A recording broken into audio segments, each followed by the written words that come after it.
B C Patil ಅವರು ಇಷ್ಟೆಲ್ಲ ಬ್ಯುಸಿಗಳ ನಡುವೆ ಕೂಡ ಆ್ಯಕ್ಟಿಂಗ್ ಅಂತೂ ಸೈ ಎಲ್ಲದರಲ್ಲೂ ಚಾಪ್ ಮೂಡಿಸಿದ್ದಾರೆ. ಅದರ ಜೊತೆಗೆ ನಿರ್ಮಾಣಕ್ಕೂ ಸೈ, ಆಮೇಲೆ ಡೈರೆಕ್ಷನ್ ಮಾಡಲಿಕ್ಕೂ ಸೈ, ಎಲ್ಲದಕ್ಕೂ ಸೈ. ಸೊ ಇದನ್ನು ನೋಡಿದಾಗ ಮತ್ತೆ ಇಂಡಸ್ಟ್ರಿಗೆ ಕಮ್ಬ್ಯಾಕ್ ಮಾಡ್ತಾರಾ ಅಂತ. ಮಾಡ್ತಾಯಿದ್ವಿ. ಸದ್ಯ 2 ಸಬ್ಜೆಕ್ಟ್ ರೆಡಿ ಮಾಡ್ತಾಯಿದ್ವಿ. 2 ವರ್ಷದಿಂದ ಕತೆ ಕೇಳ್ತಾ ಇದ್ದೀವಿ. ಸದ್ಯ 2 ಸಿನಿಮಾ ಪ್ರಾಜೆಕ್ಟ್ ರೆಡಿ ಆಗ್ತಾಯಿದೆ. ಪ್ರೊಡಕ್ಷನ್ ಮಾಡ್ತೀವಿ, ಆ್ಯಕ್ಟಿಂಗು ಮಾಡ್ತೀನಿ. ಒಳ್ಳೆ ನಮ್ಮದೇ ಬ್ಯಾನರಲ್ಲಿ ಕೌರವ ಪ್ರೊಡಕ್ಷನ್ ಹೌಸಲ್ಲೇ ಮಾಡ್ತೀವಿ. ಒಳ್ಳೆ ಪಾತ್ರ ಬಂದರೆ ಆ್ಯಕ್ಟು ಮಾಡ್ತೀನಿ, ಅದಕ್ಕೇನಿಲ್ಲ. ಅಂದರೆ ಈ ಒಂದು ವರ್ಷದಲ್ಲೇ ನಾವು ನಿರೀಕ್ಷೆ ಮಾಡ್ಬೋದಾ? ಖಂಡಿತವಾಗಿ, ಶಾರ್ಟ್ಲಿ. ಅಂದರೆ ಯಾವ ಥರ ಕಮರ್ಷಿಯಲ್ಲ ಅಥವಾ ಕಮರ್ಷಿಯಲ್ ನಾವೇನು ಸಿನಿಮಾ ಮಾಡೋದು ಯಾರ್ದೋ ಉದ್ಧಾರಕ್ಕೆ ಮಾಡೋದಿಲ್ಲ, ಜನರ ಮನೋರಂಜನೆಗೆ ಮಾಡ್ತೀವಿ. ಮನೋರಂಜನೆ ಮಾಡಿ it is like A business. ಒಳ್ಳೆ ವ್ಯಾಪಾರ ಆಗಬೇಕು ಅಂತಲೇ ಮಾಡ್ತೀವಿ. ಒಳ್ಳೆ ಕತೆಗಳು ಇಟ್ಕೊಂಡು ಅದಕ್ಕೋಸ್ಕರ 2 ವರ್ಷದಿಂದ ಕತೆ ಹುಡುಕ್ತಾ ಇದ್ದೀವಿ. ಈಗೇನೋ ಒಂದು ಲೆವೆಲಿಗೆ ಬಂದಿದ್ದೀವಿ. ಟ್ರೆಂಡ್ ಸೆಟ್ ಅಂತ ನೋಡಿದಾಗ ಬಿ ಸಿ ಪಾಟೀಲ್ ಅವರು ನಟನೆ ಮಾಡಿರ್ತಕ್ಕಂತಹ ಆ ಒಂದು ಪೀರಿಯಡ್ಗೂ ಮತ್ತು ಈಗಿರ್ತಕ್ಕಂತಹ ಸದ್ಯದ ಟ್ರೆಂಡ್ಗೂ ಏನು ಡಿಫ್ರೆನ್ಸ್ ಆಗ್ತಾ ಇದೆ ಸಿನಿಮಾ ಒಂದು ಕರಿಯರಲ್ಲಿ? ಅಪ್ಡೇಟ್ ಸ್ವಲ್ಪ ಏನಾದರೂ ಅಪ್ಡೇಟ್ ಬೇಕಂತ ಅನಿಸ್ತಾ ಇದೆಯಾ, ಅಥವಾ ಅದೇ ಛಾಪನ್ನು ಇಟ್ಕೊಂಡೇ ನಾವು ಜನರ ಮುಂದೆ ಹೋಗ್ತೀವಿ ಅಂತ ಅನಿಸ್ತಾ ಇದೆಯಾ ಅಂತ? ಇಲ್ಲ, ಟ್ರೆಂಡ್ ಸೆಟ್ಟಿಂಗ್ ಅಂತ ಹೇಳಿದ್ರೆ ಹಿಂದೆ ಎಂಟರ್ಟೈನ್ಮೆಂಟಿಗೂ ಈಗಿನ ಎಂಟರ್ಟೈನ್ಮೆಂಟಿಗೂ ಭಾಳ ವ್ಯತ್ಯಾಸ ಇದೆ. ಮೊದಲು ಎಂಟರ್ಟೈನ್ಮೆಂಟ್ ಇರಲಿಲ್ಲ ಎಕ್ಸೆಪ್ಟ್ ಥಿಯೇಟರ್ಸ್, ಹೌದು, ಎಕ್ಸೆಪ್ಟ್ ಟಿ ವಿ. ಅದು ಏನು ಟಿ ವಿಯಲ್ಲಿ ವಾರಕ್ಕೊಂದು ಸಿನಿಮಾ ಬಂದರೆ ಭಾಳ ದೊಡ್ಡದು ಅನ್ಸೋದು. ಇವತ್ತೇನಾಗಿಬಿಟ್ಟಿದೆ, entertainment is in your mobile. ನೋಡಿ, ನೀವು ಅಲ್ಲಿ ನೋಡಿ ಯಾರೊಬ್ಬರು ಎದೆ ಇಟ್ಕೊಂಡು ನೋಡೋಲ್ಲ. ರಸ್ತೆಯಲ್ಲಿ ಓಡಾಡೋನು ಹಿಂಗೆ ಇಟ್ಕೊಂಡೇ ಹೋಗ್ತಾನೆ, ಬಸ್ ಸ್ಟ್ಯಾಂಡಲ್ಲಿದ್ದವನು ಹಿಂಗೆ ಇರ್ತಾನೆ, ರೈಲ್ವೆ ಸ್ಟೇಷನ್ ಹಿಂಗೆ ಇರ್ತಾನೆ, ಕಾರಲ್ಲಿದ್ದವನು ಹಿಂಗೆ ಇರ್ತಾನೆ, ಭಿಕ್ಷೆ ಬೇಡೋನು ಕೂಡ ಹಿಂಗೆ ಇರ್ತಾನೆ. ಎಲ್ಲ ಮೊಬೈಲಲ್ಲಿ ಬಿಜಿ. ಒಂದು ಮೊಬೈಲಲ್ಲಿ ನೀವು ಆನ್ ಮಾಡಿದರೆ ಅದರಲ್ಲೇ ನೆಟ್ಫ್ಲಿಕ್ಸು, ಅದರಲ್ಲೇ ಎಲ್ಲ ಸಿಗ್ತದೆ. ಒಂದು ಟಿ ವಿ ಮುಂದೆ ಕೂತ್ಕೊಂಡು ರಿಮೋಟ್ ಇಟ್ಕೊಂಡ್ರೆ 100 ಚಾನಲ್ ಸಿಗ್ತವೆ. ಹಾಗಾಗಿ ಎಂಟರ್ಟೈನ್ಮೆಂಟ್ ವ್ಯಾಲ್ಯೂ ಡೌನ್ ಆಗಿದೆ ಈಗ. ಆಮೇಲೆ ಎಂಟರ್ಟೈನ್ಮೆಂಟ್ ಬಗ್ಗೆ ಜನರಿಗೆ ಅಷ್ಟು ಆಸಕ್ತಿ ಕಡಿಮೆ ಆಗಿದೆ. ಬಿಡೋ ಏನು ಟೈಮ್ ಪಾಸ್ ಮಾಡೋಕ್ಕೇನೋ ಒಂಚೂರು ಇಲ್ಲೇ ನೋಡೋಣ, ಅದ್ನ್ಯಾಕೆ ಅಲ್ಲಿ ಹೋಗ್ಬೇಕು ಅಂತ. ಈಗ ಆವಾಗ ಒಂದು ಸಿನಿಮಾ ಹೀರೋ ರಿಲೀಸ್ ಆಗ್ತದೆ ಅಂದರೆ ಕಾಯ್ಕೊಂಡಿರೋರು ನಾವೇ. ಹುಡುಗರಿದ್ದಾಗ ಕಾಲೇಜಲ್ಲಿದ್ದಾಗ ನೀರೆಲ್ಲ ಶರ್ಟ್ ನೆಂದೋಗವು, ಆ ಥರ ಫಸ್ಟ್ ಶೋಗೆ ಹೋಗ್ಬೇಕು ಅಂತೇಳಿ ಸಿನಿಮಾ ನೋಡ್ತಿದ್ವಿ. ಈಗ ಯಾರು ಹೋಗ್ತಾರೆ? ಯಾರು ಹೋಗೋದಿಲ್ಲ. ಸೊ ಹಾಗಾಗಿ ಆ ಟ್ರೆಂಡೇ ಬೇರೆ, ಈ ಟ್ರೆಂಡೇ ಬೇರೆ. ಜನ್ರೇಷನ್ ಚೇಂಜ್ ಆಗ್ತಾಯಿದೆ. ಚೇಂಜ್ ಆದರೂ ಕೂಡ ಓಲ್ಡ್ ಈಸ್ ಗೋಲ್ಡ್. ನೀವು ಮತ್ತೆ ಹಳೆ ಕಾಂತಾರ, ಅದರಲ್ಲಿ ಭಾಳ ಹೊಸತೇನಿಲ್ಲ. ಹಳೆ ದೈವವನ್ನೇ ಇಟ್ಕೊಂಡು ಮಾಡಿದ್ದಾರೆ. ಹಳೆ ಒಂದು ಫಾರೆಸ್ಟ್ ಕಥೆಯನ್ನು, ದ ವೇ ಆಫ್ ಪ್ರೆಸೆಂಟಿಂಗ್ ಇದೆ, ಅದು ಚೆನ್ನಾಗಿತ್ತು. ಹಾಗಾಗಿ ಒಳ್ಳೆ ಕಥೆಗಳಿದ್ರೆ ಏನು ಟ್ರೆಂಡ್ಗಿಂತ ಪ್ರಶ್ನೆ ಬರೋದಿಲ್ಲ. ತಾವು ಗರಡಿ ಚಿತ್ರವನ್ನು ಮಾಡಿದ್ರಿ, ತುಂಬ ಚೆನ್ನಾಗಿ ಕೂಡ ಮೂಡಿ ಬಂತು. ಆ ಗರಡಿ ಒಂದು ಚಿತ್ರದಲ್ಲಿ ಚಾಲೆಂಜಿಂಗ್ ಸ್ಟಾರ್ ದರ್ಶನ್ ಅವರನ್ನು ಒಂದು ವಿಶೇಷವಾಗಿರ್ತಕ್ಕಂತಹ ಒಂದು ಪಾತ್ರದಲ್ಲಿ ಪರಿಚಯ ಮಾಡ್ತೀರಿ. ಸೊ ಆ ಪಾತ್ರ ಬಗ್ಗೆ ನಾವು ಹೇಳೋದಾದರೆ ದರ್ಶನ್ ಅವರನ್ನೇ ಹೆಂಗೆ, ಅಂದರೆ ಯಾವ ಒಂದು ರೀಸನ್ಗೆ ಅದನ್ನು? ದರ್ಶನ್ ಅವರು ಸ್ನೇಹಿತರಾಗಿದ್ವಿ. ಸ್ನೇಹಿತರಾಗಿ ಸೇರಿದಾಗ ಈ ಥರ ಸಿನಿಮಾ ಮಾಡ್ತೀನಿ ಅಂದಾಗ ಅವ್ರು ಹೇಳಿದ್ರು, ಇಂಥ ಹುಡುಗನ ಹಾಕ್ಕೊಂಡ್ರೆ ನಾನು ಒಂದು ಗೆಸ್ಟ್ ಅಪಿಯರೆನ್ಸ್ ಮಾಡ್ತೀನಿ ಅಂದರು. ಓಕೆ. ಹಾಗಾಗಿ ಅವ್ರು ಹೇಳಿದ ಹುಡುಗನ ಹಾಕ್ಕೊಂಡ್ವಿ, ಅವರೊಂದು ಗೆಸ್ಟ್ ಅಪಿಯರೆನ್ಸ್ ಮಾಡಿದರು.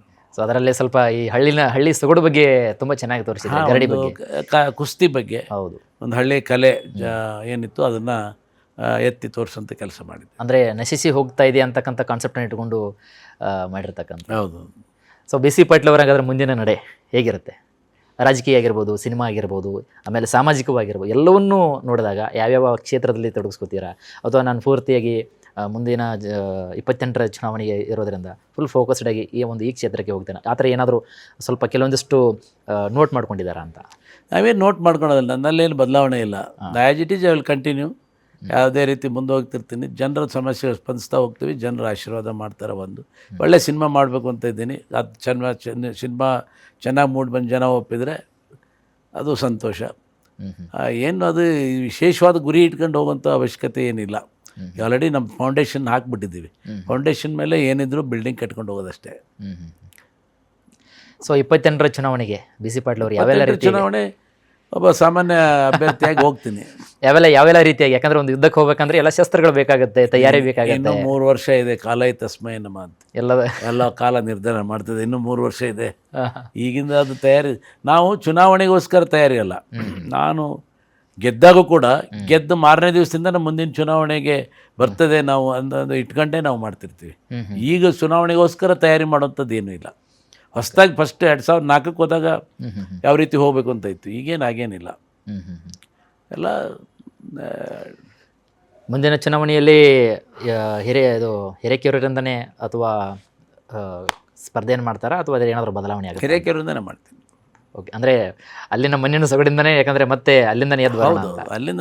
ಅಲ್ಲಿ ಜನ ನನಗೆ ಆಶೀರ್ವಾದ ಮಾಡಿ 50 ವರ್ಷದ ರಾಜಕೀಯ ಇತಿಹಾಸ ಬದಲಾವಣೆ ಮಾಡಿ ನಾನು ಗೆಲ್ಲಿಸಿ ನನ್ನ ಇವತ್ತು ಈ ಸ್ಥಾನಕ್ಕೆ ಇಟ್ಟಿದ್ದಾರೆ ಅಂದರೆ ನಾನು ಅವ್ರನ್ನ ಎಂದೂ ಮರೆಯೋಕ್ಕಾಗಲ್ಲ. ನನ್ನ 10 ಜನ್ಮ ಎತ್ತಿ ಬಂದರೂ ಮತ್ತೆ ಅವ್ರ ಋಣ ತೀರ್ಸೋಕ್ಕಾಗಲ್ಲ. ಸೊ ಹಾಗಾಗಿ ನಾವು ಎಲ್ಲಿ ಕಳ್ಕೊಂಡಿರ್ತೀವಿ ಅಲ್ಲೇ ಹುಡುಕಬೇಕು, ಎಲ್ಲಿ ಕಷ್ಟಪಟ್ಟಿರ್ತೀವಿ ಅಲ್ಲೇ ಅವ್ರ ಜೊತೆಗೆ ಇರಬೇಕು. ಅಲ್ಲೇ ನಾವು ಎಲ್ಲಿ ಇದಾಗಿರುತ್ತೆ, ಸೋಲು ಅನುಭವಿಸಿರ್ತೀವಿ ಅಲ್ಲೇ ಗೆಲ್ಲಬೇಕು. ಆ ಕೆಲಸ ಮಾಡ್ತೀವಿ. ತಾವು ದಕ್ಷಾಧಿಕಾರಿಯಾಗಿ 25 ವರ್ಷ ಸುದೀರ್ಘ ಕೆಲಸ ಮಾಡಿದ್ದೀರಿ ಸರ್. ಸೊ ಅಲ್ಲಿಂದ ಕ್ವಿಟ್ಟಾಗಿ ಪೊಲಿಟಿಕ್ಸ್ ಬಂದಿದ್ದೀರಿ. ಸೊ ನಿಮ್ಮ ಒಂದು ಪೀರಿಯಡಲ್ಲಿ ನೋಡಿದಾಗ ದಕ್ಷ ಅಧಿಕಾರಿಗಳಿಗೆ ಕೆಲಸ ಮಾಡಲಿಕ್ಕೆ ಏನಾದರೂ ರಾಜಕೀಯ ವ್ಯಕ್ತಿಗಳಿಂದ ಒಂದು ಹೇರಿಕೆಯಾಗಿರ್ತಕ್ಕಂತಹ ಪವರನ್ನು ಬಳಸ್ತಾರಾ ಆ ಟೈಮಲ್ಲಿ, ಅಥವಾ ಇವಾಗಲೂ ಕೂಡ ಅದೇ ನಡೀತಾ ಇದೆಯಾ ಅಂತಕ್ಕಂಥದ್ದು? ಎಲ್ಲೋ ಮೊದಲೆಲ್ಲ 100ಕ್ಕೆ 5% ಇರೋದು ರಾಜಕೀಯ ಪ್ರಭಾವ. ನಾನು ಸಬ್ ಇನ್ಸ್ಪೆಕ್ಟರ್ ಆಗಿದ್ದಾಗ ಕುರುಗೋಡಲ್ಲಿದ್ದಾಗ ಜನರು ಅರೆಸ್ಟ್ ಮಾಡಿದಾಗ MLA ಹೇಳಿದ್ರು ಬಿಡ್ತಿದ್ದಿಲ್ಲ, ಯಾರು ಹೇಳಿದ್ರು ಬಿಡ್ತಿಲ್ಲ. ಹಿರಿಯೂರಲ್ಲೂ ಕೂಡ ಅಷ್ಟೇ. ಬಟ್ ಇವತ್ತು ಹಂಗಿಲ್ಲ ಪರಿಸ್ಥಿತಿ. ಸಂಪೂರ್ಣ ರಾಜಕೀಯಮಯ, ಸಂಪೂರ್ಣ ರಾಜಕೀಯ ಪಕ್ಷದ ಕಚೇರಿಗಳಾಗಿದ್ದಾವೆ ಇವತ್ತಿನ ಪರಿಸ್ಥಿತಿಯಲ್ಲಿ. ಪೊಲೀಸ್ ಇಲಾಖೆ ಸ್ವತಂತ್ರವಾಗಿಲ್ಲ, ರೆವಿನ್ಯೂ ಇಲಾಖೆ ಸ್ವತಂತ್ರ ಇಲ್ಲ, DC ಗಳು ಸ್ವತಂತ್ರವಾಗಿಲ್ಲ. ಇಡೀ ರಾಜ್ಯದಲ್ಲಿ ಆಡಳಿತ ವ್ಯವಸ್ಥೆ ಸಂಪೂರ್ಣವಾಗಿ ಕುಸಿದು ಬಿದ್ದಿದೆ. They are all puppets in the hands of that government. Okay, it is shameful.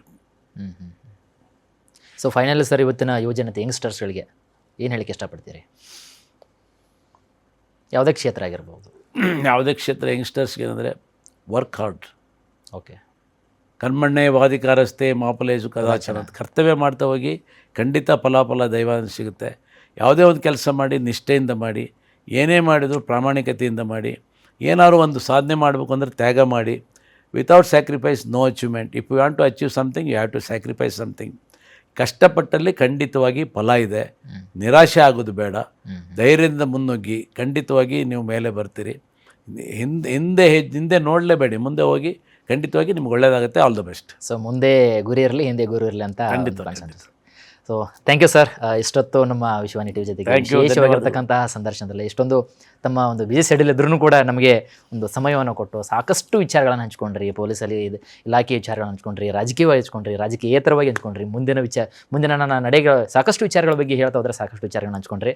So ಮತ್ತೊಮ್ಮೆ ತಮಗೆ ವಿಶ್ವಾನಿ ಟಿವಿಯ ಪರವಾಗಿ ತಮಗೆ ಥ್ಯಾಂಕ್ ಯು ಸರ್. ತುಂಬ ಧನ್ಯವಾದಗಳು. Thank you. ತುಂಬ ಆಳವಾಗಿ ತಗೊಂಡು ಹೋದ್ರಿ ನಮ್ಮನ್ನು. ತಗೊಂಡೋಗಿ ನಿಮ್ಮದು ಏನು ಪ್ರಶ್ನೆಗಳಿತ್ತು ಅದಕ್ಕೆಲ್ಲ ಉತ್ತರ ಪಡ್ಕೊಂಡಿದ್ದೀರಿ. ತುಂಬ ಧನ್ಯವಾದಗಳು. ತುಂಬ ಚೆನ್ನಾಗಿ ವಿಷಯವನ್ನು ತೆಗೆದಿದ್ದೀರಿ, ಅದಕ್ಕೆ ಧನ್ಯವಾದಗಳು. ವಿಶ್ವವಾಣಿ ಚಾನಲ್ಗೂ ಕೂಡ ನಾನು ವಿಶೇಷವಾಗಿ ಅಭಿನಂದನೆಗಳನ್ನು ಸಲ್ಲಿಸ್ತೇನೆ. Yes sir, Jai Hind. Thank you sir, thank you so much.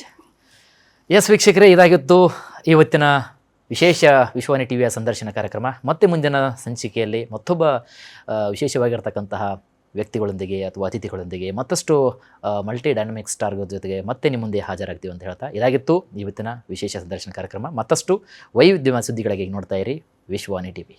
ನಮಸ್ಕಾರ.